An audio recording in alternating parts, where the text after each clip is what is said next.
Welcome into the Jazz Notes podcast. Ben Anderson rolling solo today, recording this on January 12th. There are exactly 3 months left in the NBA season. We will talk about the games that have been played since we last spoke on Thursday, David James and I, and then get you ready for the week ahead. No podcast coming up this Thursday, but we will get you ready for all the games before Monday when Chandler Holt is expected to return. So excited to have Chandler back and doing the podcast with me a week from today. But we will look at the last couple of games for the Utah Jazz, what they've got coming up. Not a lot of news and notes necessarily other than All-Star voting is wrapping up this week, I believe. And I'm not sure either Jazz player is going to make it. Certainly Keontae's not going to. I kind of don't think Lowry gets in the vote or the coaches poll. Maybe the coaches decide to bring him in as one of the reserves. But if there's only 7 international players, maybe Lowry gets added. I just think it's important to recognize the West is really loaded, and there are going to be some first-time All-Stars in the West, like Denny Avdia, Jamal Murray. I think guys who have a real chance to make it, who are probably going to take those last couple of spots. So not to spend a lot of time on the All-Star voting, but I think that's probably what's going to happen and why Lowry, I would not expect to be named an All-Star coming up before the end of the month. I could absolutely be wrong, and he's had a All-Star-worthy season. But I know we've had some mailbag questions asking, are the Jazz going to keep playing him as much as they have to try and get him in the All-Star game? I think that is probably part of it, but I could see that trail off a little bit once the All-Stars are announced. All right, let's look at the week that was. Since we last spoke, the Jazz played the Dallas Mavericks at home, and then they played the Charlotte Hornets at home as part of a 2-game homestand in between 9 road games. We always knew January was going to be difficult. I told you I've talked to some people from the Jazz who'd kind of identified January as a swing month for the team. And maybe a swing month is the wrong way to put it, but a month that the Jazz recognized would be very difficult and would probably reveal a little bit more about them, not necessarily that they ever thought they were going into January trying to make a push for the playoffs. I don't know if that's the case, but swing month may have sounded like that's what I was trying to imply. Since we last spoke, the Jazz beat the Dallas Mavericks 116-114 and got a late win there, a clutch win there. Obviously, Lauri Markkanen was very big late in the fourth quarter and helped the Jazz get the victory. Keontae George had the big basket. And, you can look at that coming off the heels of the loss in overtime at Oklahoma City and say, the Jazz are playing well. This looks like a team that's coming together and they're going to win more games than maybe they want to. And then they suffer probably the most embarrassing loss in the NBA this season at home by 55 points to the Charlotte Hornets, with the only redeeming factor that game lasted all of 2 hours and 6 minutes. It was pretty quick. It was just ugly. It was a bad game. It was a bad game from the opening tip. It was supposed to be a bad game. The Jazz didn't play Lauri Markkanen or Yusuf Nurkic. I don't think they were necessarily interested in winning that game. And this is one of those 2-for-1 games that we talked about last time on the podcast where when you lose, the other team also picks up a win. So Charlotte now sits a half game ahead of the Jazz in the standings, meaning the Jazz own the 6th worst record outright in the NBA right now. And with a 5-game road trip on the horizon, that could get worse. The Jazz are 13-25. Only the 8-31 Pacers, the 9-32 Pelicans, the 9-30 Kings, the 10-28 Wizards, and the 11-25 Brooklyn Nets are worse. Again, don't worry about losses so much. Think more about the wins. And the Jazz are a game ahead of Brooklyn because the Jazz have played 2 more games, and both of those games have been victories for the Jazz. So will they catch Brooklyn? I don't know. They probably just need to stay back of Charlotte and Dallas the rest of the way to feel comfortable. They are now 2 games back of the Clippers. I don't think the Jazz will ever overtake them again before the end of the season. And, of course, the other team to continue to monitor is the New Orleans Pelicans, who have absolutely no reason to be 1-9 in their last 10 games, but they are. Zion Williamson is back and playing with them, and Derek Queen's playing well, and Jeremiah Fears is good, and yada, yada, yada. They just can't seem to win games, but they're not motivated to win because or to lose, I should say, because they don't own their lottery pick, so they might as well try and win games. And there is still only a 4-game difference between the second worst team in the NBA, I should say 4-win difference, and the Utah Jazz. So keep an eye on some of those teams passing them. Brooklyn is clearly tanking. I don't think they're going to keep Michael Porter Jr. on the roster throughout the season. I think they'll try to trade him.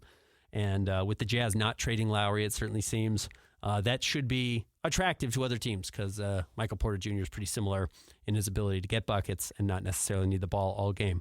So I would imagine some teams that want to compete and add a piece will look in that direction.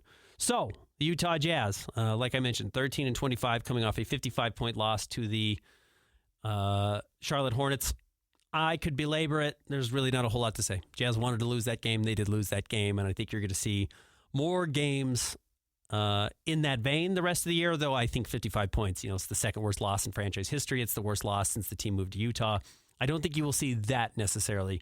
That was particularly lopsided because of some poor shooting, because of some poor defensive rebounding, because Charlotte was playing well, and the Jazz just took one on the chin, and it was pretty ugly. All right, coming up before we speak next Monday, Jazz have 4 games, as I mentioned, all on the road, including a couple of big ones this weekend. Today, 5 o'clock p.m., Cleveland Cavaliers on the road. Cleveland's been okay this season, certainly not competing for a championship. It doesn't seem like they're not in the same conversation of the Denvers and the Oklahoma Cities or the San Antonios, and maybe not even in the Detroit Pistons or Boston Celtics or New York Knicks of the world, which, not to relitigate the Donovan Mitchell trade, but if they would have thought 3 years later they would be the 7th best team in the NBA, would they go back and make that trade? Probably, because having Donovan Mitchell and getting a 60-win team once might matter more to them than holding on to Colin Sexton and Lowry Markkanen and whatever these picks end up being. They might say, yeah, it was still worthwhile to make that trade, but not going to do anything of consequence in the long-term history, it doesn't look like, with this current iteration of the team. And maybe they trade Darius Garland and find a way to improve around the edges, but doesn't look like it's going to happen this year. Jazz then go on the road at the Chicago Bulls. The Jazz are 1-0 against the Bulls this year. Bulls have not been great, certainly.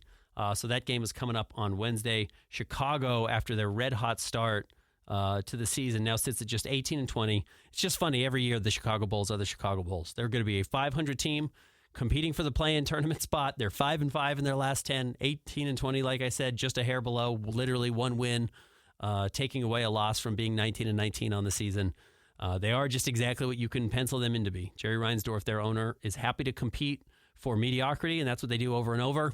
And while I know a lot of Jazz fans scoff at, how poorly the team has played the last 4 years, and rightfully so, it's not been an impressive product by any means, they are trying to avoid finding themselves in the middle. They want to make sure they're either really good or really bad, so you either get deep runs in the playoffs or high lottery picks. And they got a high lottery pick last year, and they're hoping to repeat that again this season. And I guess if we are going to look at some news and notes, that's what we could say. The Jazz have clearly drawn a line and are making a point of which direction they're headed. They are headed towards getting in the lottery again and holding on to that pick.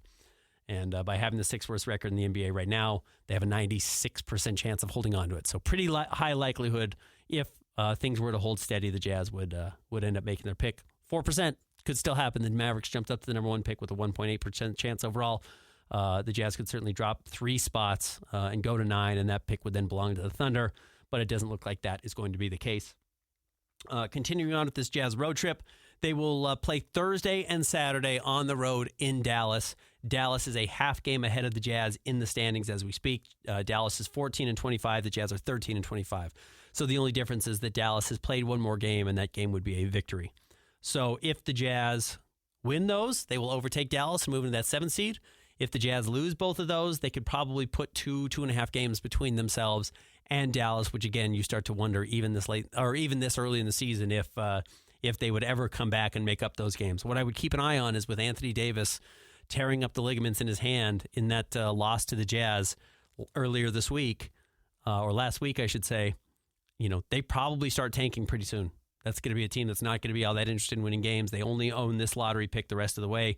They traded all their other picks to protect Luka Doncic or to put pieces around him, and they're not going to have a lot of draft capital from here on out. And they probably are not going to be able to trade Anthony Davis depending on how long he's out. If he's out past the trade deadline, certainly don't imagine anyone's going to give up a lot to get him right now. So you're selling low on him, which means you're not getting a lot of great draft picks back, most likely. Anything can happen, but that means Dallas probably has extra incentive to tank this year. So keep an eye on those games. Those are certainly the 2 biggest on the schedule so far, and we'll see who of the Jazz is actually available. Worth noting, those are not back-to-back games. Those are back-to-back in Dallas, but not back-to-back nights. So conceivably, if the Jazz wanted to play their full roster, they can. I should note that Ace Bailey is available tonight. That's a big plus for the Jazz. As putrid as some of these losses have been, including the 55-point loss to the Hornets, it would be more palatable for Jazz fans if Ace was out there playing 30 minutes, getting 18 shots, competing to score 25 points or 20 points, or setting new career highs. I think that would make some of those feel better, and I do think that is probably something the Jazz have in the coffers, that they are planning on seeing how much Ace can actually do when given the ball as a top 1 or 2 option on the team. that we have just not seen so much this season because of the breakout of Keontae and how well Lowry is playing. So those are things I would keep an eye on for the Jazz the rest of the way, and him being back in the lineup is a good thing. We'll see how he responds. He played 10 minutes earlier last week and then did not get back on the floor. It seems like that hip flexor was continuing to bother him. We'll see how much he plays tonight in Cleveland. I'd imagine he's still on a pretty steep minutes restriction. All right, we'll take a break. We'll get to your mailbag questions on the other side. Stick around. More Jazz Notes coming up next.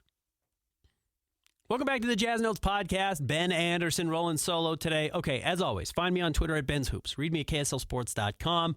Find all my coverage there, or listen to me every day, 97.5, the KSL Sports Zone, especially now. If you're a diehard Jazz fan, Jake and I, from 10 to noon every day, talk a lot of Jazz basketball. Jake does the pre-half and post-game shows. So while, yes, we certainly talk college football and the NFL and the whole world of sports, we certainly will get more basketball heavy the rest of the year now that college football has wrapped up locally. All right, let's get out to the mailbag. Every Monday I send out a prompt. I just did it on Twitter today. I usually do it on Blue Sky. I was a little late getting it out today, but I still appreciate that we got 13 responses. Or you can DM me on Twitter. It's usually the best way to do it and just say, hey, I was wondering this. If you could address it in the next podcast, please do. I'm always happy to answer those questions as well. I looked back. I don't think anyone wrote me this week on my DMs. So we will just start with the responses to my prompt earlier today. Jimbo Slice says, it looks like Cody Williams is the best defender on the team. Should this make us sad? What you're saying is kind of, I've referenced this before. I don't know if I've ever done it on the podcast, but, when I was a child, like most millennials, I read the Goosebumps books. And one of them was, be careful what you wish for. And this girl somehow gets the ability to wish for things, and she wishes she's the best player on her junior high basketball team. And she does become that, but not because she gets better, but because everybody else gets worse. And that's a little bit of like, yeah, Cody Williams is the Jazz's best defender. Well, the Jazz are a roster full of pretty lousy defensive players. I am surprised that we haven't seen another person really make that their identity. And you go back and you look at like how often it seems like Taylor Hendricks is out of position. That's a flaw. Cody is really rarely out of position. Now, he gets bullied into the paint and guys just shoot over him because they push him out of the way and they knock him off balance and knock him off his spot and then he can't respond. As he gets stronger, I actually think his positioning is going to be a real plus. And the fact that he really knows how to eliminate spacing and make natural rotational shifts. As he does it, that should help the people around him understand, well, he's shifting over on time or early to guard this guy. That means I need to go somewhere else. I do think those things are linked when we look at these good defensive teams. It's like, how do they have 5 good defenders on the lineup on the floor at all times? They probably have 2 or 3 good defenders on the floor at all times, and the other guys just respond to what their teammates are doing, and they say, oh, well, if Lou Dort and Alex Caruso made this switch to guard this guy, I guess I just have to go find the open person to defend. And so while they're not making innately great reads, Isaiah Joe or Aaron Wiggins or whoever it is, they are going and finding the spot. If Cason Wallace is doing the right thing, you just respond off of what he's doing, and it's going to make you look smarter defensively. So when Cody's the only one doing it, it probably doesn't benefit enough. But you get a couple of more guys like that, and then all of a sudden everyone's going to look like a better defensive player. So I would just say no. Cody Williams having an NBA skill as a defender, assuming he gets stronger, which he will, is a plus. And maybe he can be a real plus defender. Maybe he can be a real positive defender as he develops.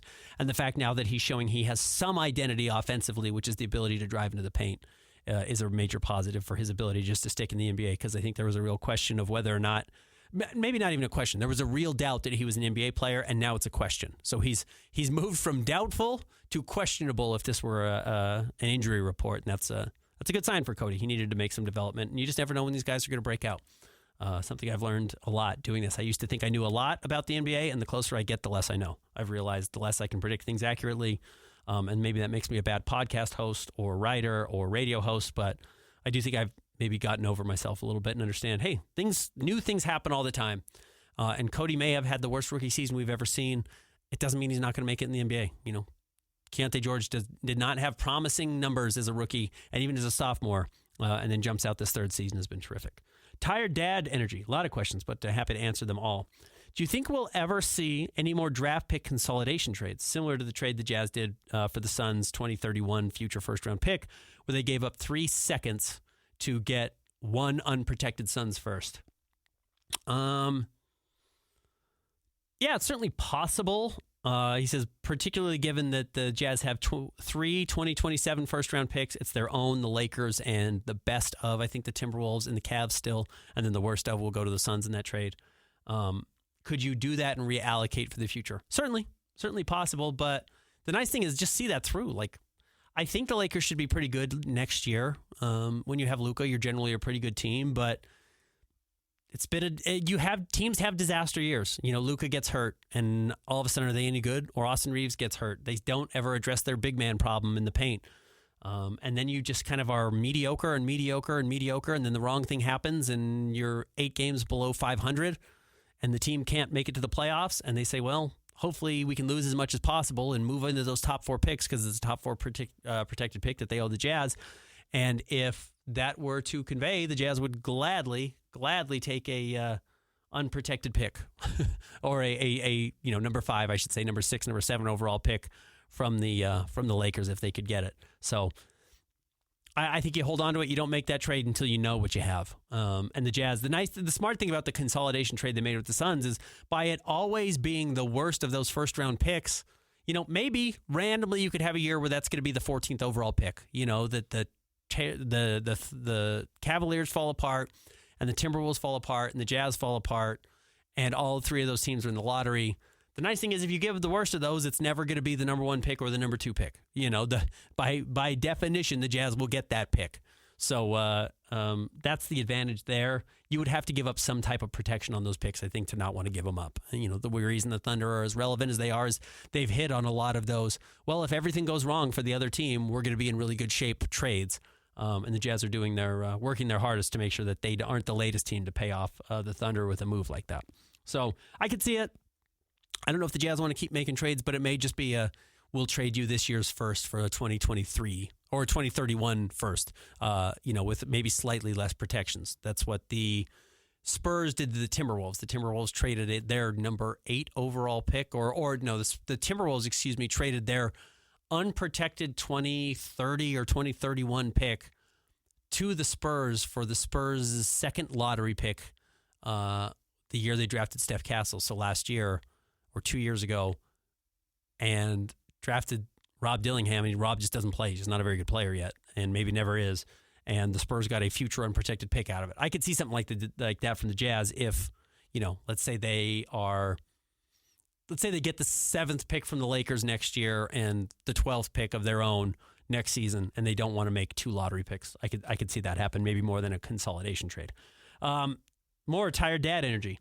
Any updates on Gabriel Procida and whether the Jazz intend to actually bring him over, or is he just on the anti-Tomic trajectory of fading hope and tradable draft rights? I would probably guess he's probably more in the anti-Tomic direction at this point. I know there was some talk about bringing him over. Maybe next year he comes and plays on the Summer League team. Again, if the Jazz are so committed to having a lottery pick and you have Ace Bailey, who's going to be a young player, and you have Cody Williams, who's still probably going to be on the Summer League team next year if he's on the roster, and Taylor Hendricks might be on the Summer League team next year, considering he's, as raw as he is still and needs as much development as possible. Like, how many rookies do you want to bring in? It's not that many. Walt Clayton's going to be on the Summer League team next year. It's just like it's a lot of young guys that still need a lot of development. If Gabriel Procida was closer to Simone Fontecchio, which was like, oh, well, he's an NBA player now. He just plays overseas and is ready to come in and play. That's one thing. I just think Procida's still enough of a project. Like, he's a project with Real Madrid is where I believe he's playing right now. I don't think he's even like really in the hardcore rotation. I'd have to check up on that, but I don't think he didn't sign there after having some great season with the expectation that he was going to become Hugo Gonzalez and kind of start and then become like a guy that you're really using a whole lot. He was always going to be a little bit of a long shot, even moving up a level with rosters in Europe. So I don't think he's probably ready to step in and play a role right away in the NBA. And at that point, why are you wasting a roster spot on him? Finally, tired Jazz energy. Ace works as an SG for now, shooting guard for now, given his lack of muscle and our tanking aspirations. But what are the odds, if any, that he can actually stay there long term? Seems like his frame can support more muscle and his handle is too weak, such that he's better suited as a small forward or power forward. I completely agree with you. I think as with his size and the fact that his body is going to explode in the next couple of years because he's just going to become an adult, I do think he probably projects more like the Paul George small forward, power forward going forward in the future, I should say.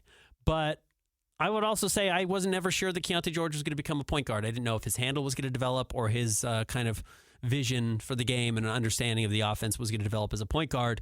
And I thought he was going to be stuck as a lifelong shooting guard, and he's found a way to play down a position, which is beneficial because he doesn't have terrific size for a shooting guard. If Ace, and again, this is what I'm talking about when I say I used to think I knew more than I did. Now that I get older, I can project things, I can guess things, but I try to not rule things out as much as I may have been willing to when I was younger. I won't rule out that Ace learns how to dribble and then becomes a great shooting guard, and that the Jazz would probably love to have a player with his length and athleticism and just overall size, including, when his chest starts to fill out at the shooting guard. If he could be huge and play that role, that makes him, I think, even more valuable than playing the 3 or the 4. But I do think the fact that he's probably going to be able to guard a lot of positions makes him most valuable, regardless of, whether he's the 2 or the 3 on the offensive side of the ball. But I do think if you're looking for secondary playmaking, he's probably your 3rd best playmaker on a team, and maybe your 4th. I'm not sure he's going to become great ball handling guy, though I think some of his ball handling skills are probably better than people think. He's a little loose with it, and he certainly gets, he messes up a lot when he's on a fast break trying to get to the rim. It might be a little better in the half court than we've seen. We haven't seen a whole lot of it yet. I hope we get to see that over the second half of the season. G-Dub, would the Jazz be interested in Peyton Watson this offseason? What would they have to offer, and where would he fit on this roster? Peyton Watson's had a nice season this year with the Denver Nuggets. He's really broken out, considering that I think 4 of the 5 starters right now for Denver is hurt. Gordon's hurt. Brown's hurt. Jokic is hurt. Who's my 4th that's not playing right now? But they are missing a lot of pieces. And Peyton Watson has jumped out and is playing particularly well. 13 points, 5 rebounds. Remember, he was really raw coming out of UCLA, right? He had played a couple of games. Am I correct on that? In college and made the jump and kind of really bet on himself and ended up making the jump to the NBA. And good for him. He's developed nicely. He's shooting 41% from 3, which was kind of the big question mark about him. Yes, I think that's the type of player the Jazz could potentially have interest in. And you go out against a team like the Nuggets, who are in a very difficult spot, salary cap wise, and you throw money at him and try to pry him away. Now, I wouldn't be surprised actually if the Jazz are willing to get a little messy with restricted free agents. A lot of teams are scared of free agency. This stems from when it was a lot easier for teams to match their own contracts, and it's still easier to match your own contract than go out and get a restricted free agent from somebody else. But the Nuggets have to be careful with how much money they spend. But Peyton Watson is a pretty clear piece for them going forward that I think they're going to want to hold on to. So they'll probably match whatever money comes for him. But yeah, if you wanted to really go out there and throw some cash at him, he's been great over his last 5 alone. 19 points, 25 points, 30 points, 24 points, 23 points. He grabs a bunch of rebounds. He gets a bunch of assists. He's intriguing. He's the type of player that if you wanted to make life difficult for somebody, you should go out and make an offer for him. Again, the hard part is he was a first-round pick, so he's going to be a restricted free agent at the end of the season. So, names like that, names like Ben Mathurin, I could see the Jazz being interested in, even though they're restricted free agents. But you have to overpay him a little bit to get him to leave, and that's the difficult part. Next question coming up, but good. That's a good name to throw out there that we probably haven't talked about a whole lot. Codon, what do you think of the Jazz trade targets that the Jazz will look for in the next month and in the summer? Will the Jazz target defensive wings like Tari Eason or Aaron Wiggins? Peyton Watson fits into this as well. Tari Eason's another, I believe, restricted free agent. He didn't get a deal done. That's a name I would keep an eye on. Maybe that's even one you could get in a trade. Send them something and you get Tari Eason. I'd kind of floated the idea, could you do Kevin Love and Isaiah Collier for Tari Eason this year? Probably not. Tari Eason's more valuable to the Rockets and their potential championship run this season than Collier and Love would be. But, maybe this offseason, if they can't afford him, they'd rather get something than nothing. That's possibly out there. Aaron Wiggins, another name in that conversation. I think Aaron Wiggins is probably likely to stick around. But yes, as a trade target, I think he just costs so little that the Thunder would love to have him. Those are the types of names, yes, certainly to keep an eye on. I don't think the Jazz do it at the trade deadline unless they're just convinced that they're not going to have to play them the rest of the season, which I think is hard for some of these young players. So, yes, I think the Jazz will fill out their roster this summer with proven defensive players, some wings, probably another big guy, and start competing for the playoffs next season with those types of names being top of the radar. Hato, Don Jazz 45 man, says, does it feel that Keontae is slowing down a bit with teams adjusting? What adjustments do you see happening for Keontae to counteract increased scouting? that is something that's going to happen. I would also caution everyone that it's just the dog days of the NBA right now, and guys kind of naturally slow down. Keontae did have 15 against Portland. Again, the Jazz were getting blown off the floor. They were down 20 in that game. So he kind of took his foot off the pedal there. Yeah, he only scored 4 against Charlotte. That wasn't great. He only scored 19 against Dallas. I would also caution against that and say he also only shot 8 of 12. I mean, he was pretty awesome against Dallas in that win, had 7 assists. And then before that, against Oklahoma City, I thought he was really good. Now, he took 22 shots, but he had 25 points, and he had 11 assists. Like, 25 and 11 from Keontae is a huge game. I think one of the things we might be doing is normalizing our comfort with how good he is and starting to think that, oh, well, if he's not impressing me by scoring 35, then he's not doing anything spectacular. And I would warn against that. 19 and 7 in a win, including big shots against Cooper Flag late, is a big development for Keontae. 25 and 11 on the road in Oklahoma City is a big development for Keontae George. So his shooting from the three-point line hasn't been great in the last 3 games. That can certainly fall off. But if you were to tell me tonight he goes at Donovan Mitchell and cooks him, and doesn't cook him, but has another big offensive game, and he's going to look better when Yusuf Nurkic and Lauri Markkanen are out there next to him. I think he's going to be just fine. So I wouldn't read too much into a slowdown from Keontae, other than the Jazz may just not play him a whole lot. And then, how does he get better from there? Keep getting to the free throw line. I think is going to be a big key for him. Not getting tired, and one of the reasons why Keontae has played so well this season is he's in such great shape. So if he can continue to maintain that shape and doesn't lose that throughout the season by getting exhausted and sticking to his plan, he can do that. Oh, by the way, that brings up a good point. We had somebody asking a mailbag question, and I didn't address it last week, I don't think. Do any Jazz players have weird pregame rituals that we're not familiar with? And I told you I would kind of do a little bit of research and ask around. Keontae George has changed his pregame ritual to mirror Steven Adams' pregame ritual, which, if I remember talking to Keontae, it wasn't off the record, but I wasn't recording it because it was pretty casual conversation. Steven Adams only eats fruit on game day until I think he gets to the arena. And then he eats like a bunch of boiled eggs and like beef. I think like cooked beef, like taco meat is kind of what I got the impression. Maybe it was more steak wise, but I thought it was like ground beef is what Keontae kind of implied. Now, Keontae said he does the fruit thing on game day and then eats a little bit more at the arena. And I was just more weird because he was talking about how weird Steven Adams was. And I asked him, where did he get Steven Adams' advice? And I kind of thought like, oh, you must have talked to a trainer. And no, Keontae said he heard Steven Adams on a podcast talking about his pregame routine. And so he just copied it. And Keontae said he used to not know what to eat before games. So like he would go out there and be like in kind of a different mood all the time. Like his energy was different because he would try different things and eat different things and like couldn't ever quite find a balance. And he says this is working for him. He also said he only eats with his hands, so he doesn't use like a utensil, because if you eat with your hands, the food won't ever be so hot that you burn your mouth. So as long as you can do that, you're never going to burn yourself. I thought it was a really funny Keontae thing. And the other thing that he changed is now, and they actually, Lauren Green talked about this on the pregame or during the game the other day, and he has started doing this, and I think this was a part of the same conversation Lauren was hanging out with us while we were talking, was that he is now the first person in the gym, and that sounds cliche. He's literally the first person there. He does the first workout before the game. So if you go early enough, I think 7 o'clock tip-offs for Jazz games, the doors open at 5:30, you can go in and watch players warm up. It's actually pretty boring, but if you've never done it before and you're a diehard Jazz fan, or maybe you're going to a game by yourself, or maybe you have a kid who wants to get some autographs, that's the best time to try and go. Keontae is there at 4:30 now for a 7 o'clock game. So he's there really early, gets there 3 hours early, does the first workout with the coaches, and then has to sit around for like 2 hours by himself. So that's probably when he eats and stretches and gets work on the table and all that stuff and gets himself emotionally and mentally prepared to play, physically prepared to play. So I thought that was interesting. That showed an approach. It showed determination. And again, as we've tried to kind of establish why Keontae feels so different in a way that's hard to see if I get to talk to him every day. You don't talk to him every day. How to elaborate some of the differences.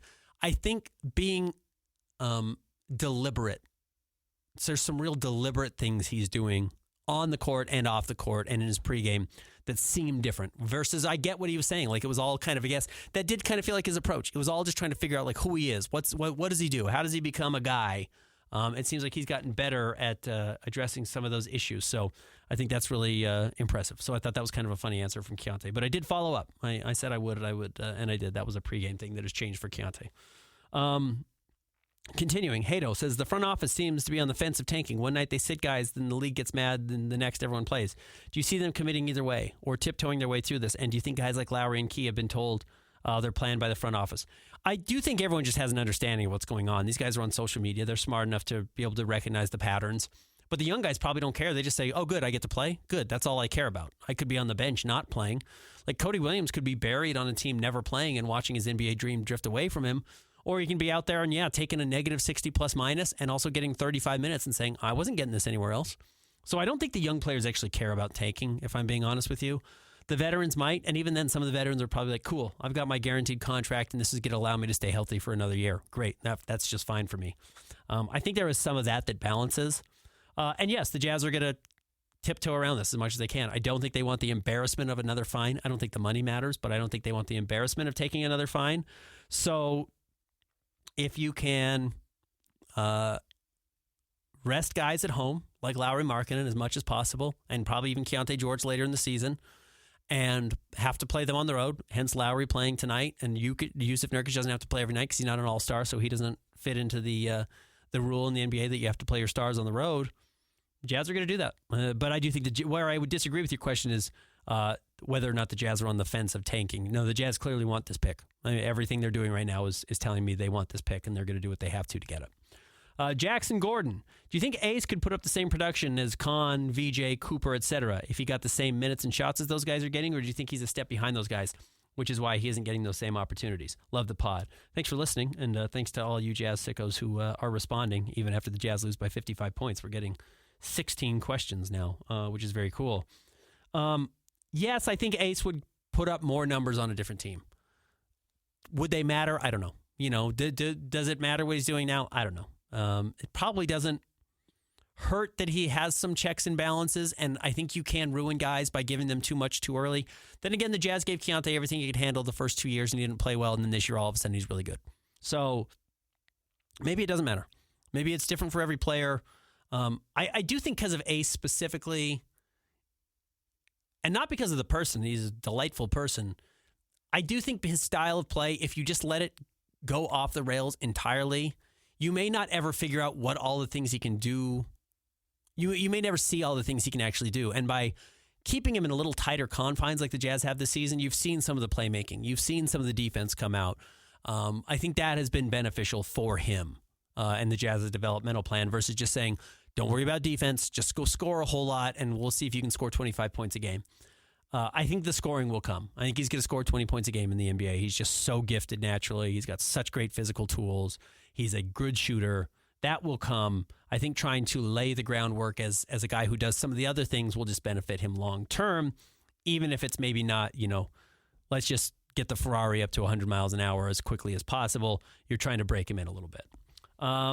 Big Air Bailey, speaking of which, says, thoughts on Cody Williams' improvements and Walter Clayton. I've always been a big Walter Clayton fan, so I was a big Cody Williams fan in college as well. I thought those would be two really good draft picks for the Jazz, and I think Walt is showing some of that. He's just really comfortable. What I liked about Walt at Florida, it was funny. I remember talking to a guy after the Jazz drafted him, and they were like, "Yeah, well, he's a difficult shot maker, and that's what is really his value." And this is somebody who had a say, I'm sure, in the Jazz picking Walt Clayton. But they were talking about like how good of a difficult shot maker he is and how valuable that is in the NBA right now. And when I watched Florida, I remember thinking like, man, this dude is just like so in control of the game. Like he's not a point guard the way some of the, true floor generals are, but he is just in absolute control of the game. It is not too big for him. The biggest moments of the game, he was in total control. He was fine. He was comfortable. He was happy to be on the floor. Super competitive, but never rattled him. It was just really, really comfortable. And I think you're seeing that. Like playing the last 17 minutes of the game against Oklahoma City, all of fourth quarter and overtime. Just like he doesn't care that Shea is an MVP. He doesn't care that Cason Wallace has proven himself. He doesn't care that J-Dub is out there. He's just like, I'm a good player too, and I'm going to do my thing. So I always like that about him. So that what he's doing is not necessarily all that surprising to me. Cody Williams' improvements, he's just kind of seemed to figure out that, hey, if I attack the basket, I can have success. I think it's that simple. And now that I'm stronger, I'm not going to get knocked to the floor every time. And going to the foul line's a good result, and he's starting to hit his free throws even. So I just think he needed a couple of things to work for him. Honestly, it's a funny thing. You know, guys who get poster dunks don't really matter. That alone is not a skill. But I do think there's something to be taken from getting those big dunks, liking the adrenaline rush or whatever it is that gets pumped into your brain that makes you feel good, and you think, oh, that was fun going to the basket. Maybe I should try that again because I like the crowd cheering. I like the entire team jumping up off the bench to support me. So maybe I should go to the paint more because I like that feeling of having positive results. So I'm going to do that, and then I train myself into doing it. And now Cody Williams has trained himself into attacking the paint basically every time he touches the ball. And you get into a rhythm that way. You see the ball go in as a layup, or you get fouled and you see the ball go in at the free throw line, and then you start saying, well, I saw the ball go in on my jump shot or on my free throw. Maybe I feel better as my three-point shooter. Like, I actually do think those things matter mentally for players. So I do think some of it with Cody is just mental. He had some positive results driving to the basket, so now he drives to the basket a lot, and you hope that continues for him. I also think it helps that the Jazz don't have anyone clogging up the paint right now. I think 5 out is helping Cody. I think it's also helping Keontae George, and I think the Jazz are going to have to find a way to keep a 5-out option on the team at all times going forward. And then maybe that's just Walker Kessler, because Walker was shooting threes early in the year before he got hurt. Alex Atwood, why do you think the Jazz are getting the spotlight for tanking? I feel other teams did the same thing. Oklahoma City, Houston, Spurs, Hornets, just to name a few.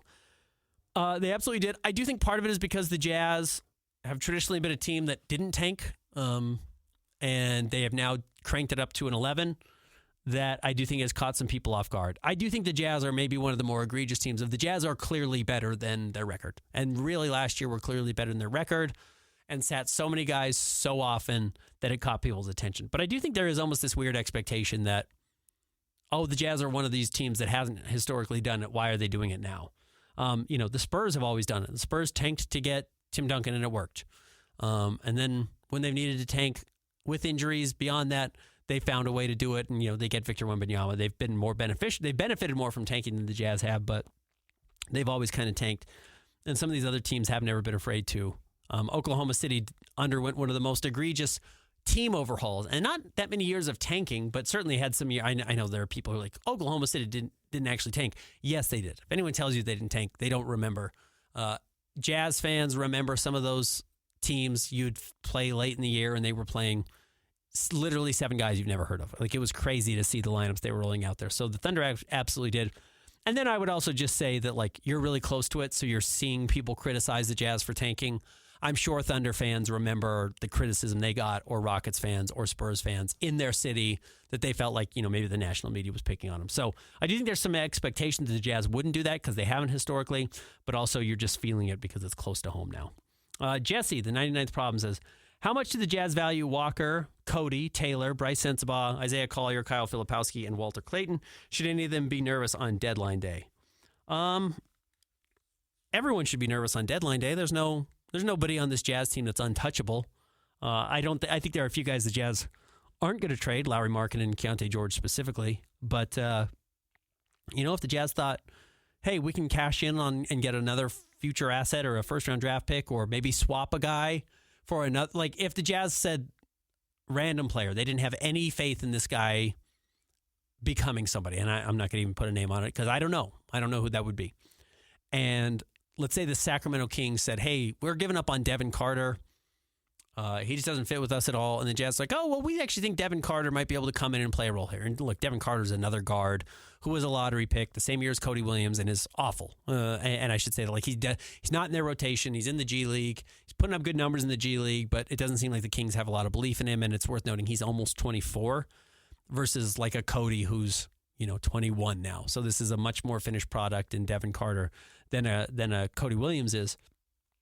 But if the Jazz wanted to say, like, oh, well, let's swap guys who didn't work out in our spots, but maybe just need a shakeup of the status quo, I could conceivably see that. So everyone can always be worried about that. But, like, I think you're losing value if you trade a tall player with shooting potential and defensive potential like Taylor for a small old guard that hasn't done anything in the NBA. That's where I'd be, I guess, a little bit more hesitant to say anyone specifically should be worried. Patriot, Freedom, Eagle says, what advice do you have for fans wanting to see their favorite Jazz players at the game? Should they wait to buy tickets until the day of to see the injury report? Had a friend who got tickets to see the Hornets game for Christmas only to see Lowry out and watch the worst game of the season. Yeah, that's probably a good idea. You know, if you are waiting specifically to see who's going to play, A, I would buy tickets sooner rather than later because there's a higher likelihood they'll play now versus later in the season. But B, you probably do want to wait until game time. I mean, close to game time. I usually try and put out the injury report by noon. Sometimes the Jazz update us earlier. I got a text this morning driving to work at like 8:30. So I knew a little bit before that. But yeah, I would keep an eye on the injury report because it's going to be players missing games most nights from here on out. That's something I would keep an eye out for. But that's a good question. I think that's a fair question. Eddie Brochinski says, what was the story with Nickeil Alexander-Walker in Utah? How did he go from trade throw into what he is now? Understand sometimes it takes players to develop different in other systems. Just curious what the Jazz evaluation on him was like when he was here. He would be perfect next to Key. It was weird. He came in late in the season. Remember, he was in the Joe Ingles trade. So they came in February, I believe at the trade deadline. Maybe it was a little bit before, but it was like a week before. And the Jazz had a pretty good team. And Quinn Snyder had a pretty bad weakness of not working guys into his system quickly. And there are exceptions to that. Jordan Clarkson hit the ground running. Remember Jordan Clarkson, I think, by his second game, the Jazz were on the road against the Clippers, and I think Jordan had like 16 points off the bench or something like that. Jordan was good immediately and was exactly the type of player Quinn knew how to use. Quinn's system was so specific and space-specific that I think if you probably weren't practicing in it over and over, it was hard to figure out your spot. I think it's why some veterans who were like, well, you should adapt to me. I'm a veteran. I'm Jeff Green, or I'm Ed Davis, or I'm Rudy Gay. You should figure out how to build a system that incorporates my skill set. Struggled. And I wonder if Nickeil coming in midseason had a hard time because of that. Because Nickeil is not really a plug-and-play player. He can handle the ball a little bit. He wasn't a proven shooter at that point. One of the things that's happened for him is he's become a great shooter. Which was not the case for him. It certainly was in Minnesota. I'd have to look at his numbers this year. But he had not shot well in the NBA, including by the time he got to the Jazz, but had some kind of tertiary playmaking duties and was a good defensive player. But the Jazz just didn't really find a use for him, which is funny. They absolutely should have. I mean, that team couldn't slow down guards on the perimeter, hence Jalen Brunson burning them in the playoffs, even when Luka was hurt. Like, there's not a player you'd rather have than Nickeil Alexander-Walker to throw on a guy like that now, other than, you know, the truly elite guards in the NBA. So that was just a huge mistake from the Jazz. But I do think it was coming into the system a little bit late, and Quinn Snyder maybe not being the most flexible coach or having the most flexible system to accommodate players who are coming in. I think that's it. I'm looking at my responses here. I think that's just about everybody. So appreciate it. Another solo podcast. I think this is the last one for the foreseeable future. Again, no podcast coming up on Thursday. Not available. David James is not available. So we will wait to record again with Chandler, who should be back in town on Monday. Find me on Twitter and social media everywhere. Blue Sky, Instagram @BensHoops. Read me at KSLSports.com, and we'll talk to you next week.